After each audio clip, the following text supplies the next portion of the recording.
Welcome to the Obesity Medicine Podcast with your host, Dr. Rentea, board certified in internal medicine and obesity medicine. Here, we talk about a path to metabolic health, and we have real conversations about chronic weight management and living a full life. Just a reminder, I am a physician, but I'm not your physician. So everything that's on this podcast is for informational purposes, but please go talk to your doctor about what's right for you. There is no medical advice being given on this podcast. Welcome back to another episode of the podcast. So today we're going to keep going with this Back to Basics series. I was going to do more of these, but I think I'm going to end it today with the Back to Basics with fiber. So we talked about hydration was the first week of January. Then we talked about protein. Now we're going to talk about fiber. I considered doing movement and others, but I want to just see how this series lands with you, kind of see how it's received. And then we could continue to do more of these if I get some good feedback, but I don't like to do series that go too long when I don't know what's going on with you. So you all know that I record these episodes ahead of time. When I'm recording this, I am at the end of a 2-week break that I had. I have to tell you, I have not had 2 weeks off probably in 15 years. This was something, it's a challenge actually to do this within a clinic because of scheduling patients. And, I still answered messages and things like that. But again, I've not had a 2-week break in the longest time, and I feel like a different person.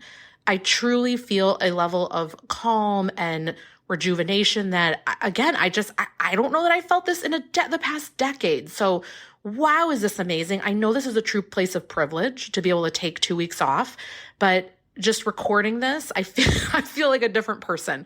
So it was a really nice break. I got to spend time with my family in Chicago, got to spend a lot of time with my son, stepkids, husband. I did a lot of, I want to say crafting. What I mean by that, I did a lot of coloring in coloring books and scrapbooking, and that is so incredibly restful for me. When I realized for me, managing my stress, one of the things is that I need to have hobbies.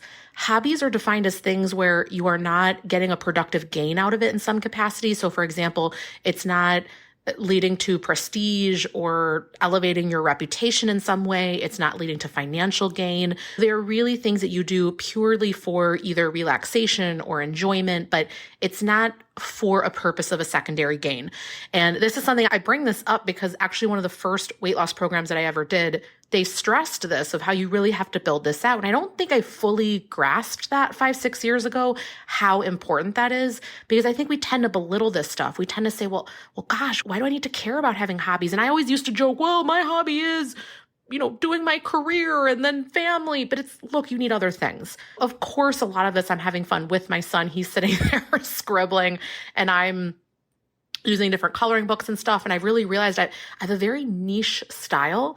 I don't like the books to be too intricate. So I don't like when it's like quote unquote an adult coloring book where there's these little fine areas. I like to use more of the alcohol-based markers. We're going to put a link in the show notes because I'm serious. They don't sell these in the regular store. I got it on TikTok Shop, but I'll find it on Amazon, the same thing. And I was looking the other day, we were at Hobby Lobby, and I was thinking, why are these not sold in the regular store? And then I'm realizing I really think brands like Crayola have a monopoly on the stores. So anyway, this set is just to die for. I've been loving that. We'll also put the link to, there are some coloring books that I've just been in love with. They're kind of cutesy. They're kind of comforting images. I will put the link if you're curious of what I did with my break. Lots of coloring. All right. So moving forward here, let's get back to talking about fiber. Now, I want to make today's episode short and sweet so you get the point. And remember, your mission is to actually go and do this stuff. The fiber goal, and again, always talk to your physician. There's no medical advice here, but just in general, the fiber goal for women is going to be 25 grams or more fiber per day. And for men, 38 grams or more per day. Again, that's in general. You might need more or less.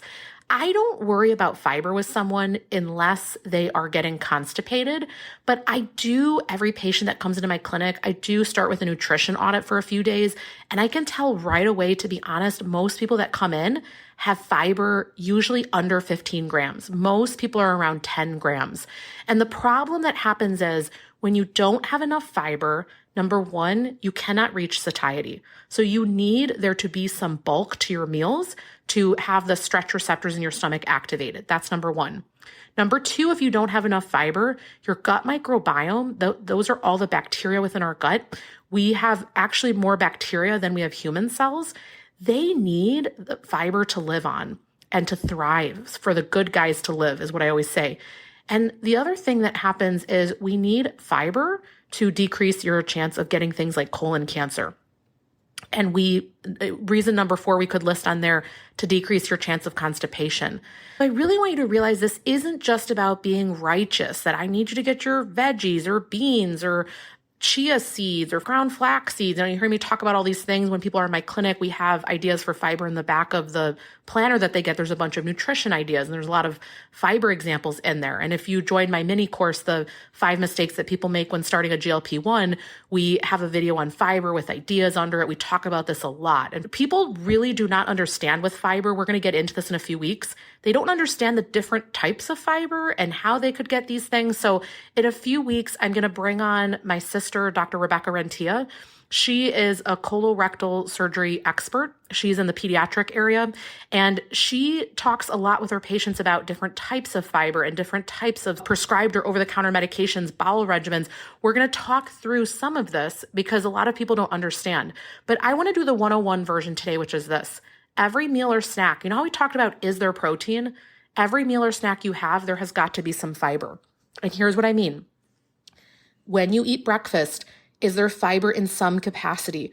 Fiber can come from things like vegetables. You can think about things like broccoli, Brussels sprouts. So veggies have that. I need you to actually look up the veggies you're eating and see if they have fiber. Because I'll give you an example. A really bad source of fiber is salad. So people will tell me, well, I have these big bowls of salad. And the reality is 2 cups of salad, maybe up to 2 grams of fiber. It's not a lot. So I really need you to look at the veggies that you're eating. Fiber also is a really great source, comes from berries. So raspberries is a good example of that. Another great source is going to be chia seeds. Another one is going to be ground flax seeds. And other ones will be, for example, legumes like beans. So these are just a few off the top of my head. Now you can use other supplements as well to help with that. You could use psyllium husk. You could use supplement like Benefiber. I really have been starting to incorporate that more, and it's been incredibly helpful. So you could do a serving in the morning, a serving in the evening. You can get the sugar-free version so that the calorie amount is low and it really works for you. There are so many different products and supplements. And what I want you to focus on first is there fiber at every meal or snack? So can we get at least a few grams with every single meal or snack? And then we start to look at, okay, how can we get toward 25?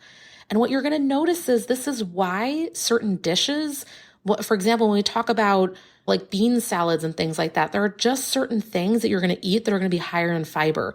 Edamame is a really good example of that. It's got protein and it's got fiber. So you're going to start to notice, oh, wow, when I look at these things, these options always really get me where I want to go, and these other ones, they don't. So it's not that you're not going to eat those other foods, but you just know they just don't move along the stool for you. They're not feeding the good guys. So I want you to look at, is it in every meal or snack? And then how can you get toward that fiber goal? And I want you to do this slowly. Because remember, every time you increase fiber too abruptly, you can actually get a lot of stomach discomfort, gas, bloating, a lot of problems. So find where you are and then just go up by a few grams. If you want a lot of other ideas, go ahead and join my mini course because we talk about this a lot.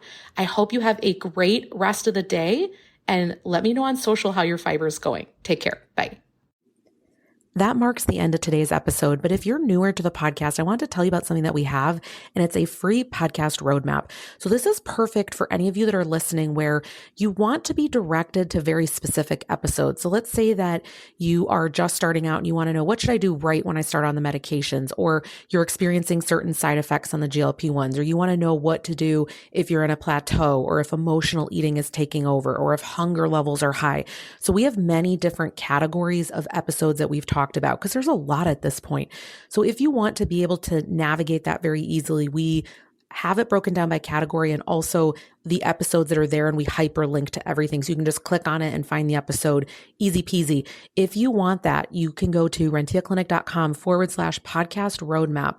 We'll have it linked right here underneath the show notes where you're listening, and you can go ahead and get that free resource so that it makes it easy for you to navigate, because I know that it's really hard when someone has an established podcast. I am such a podcast fiend.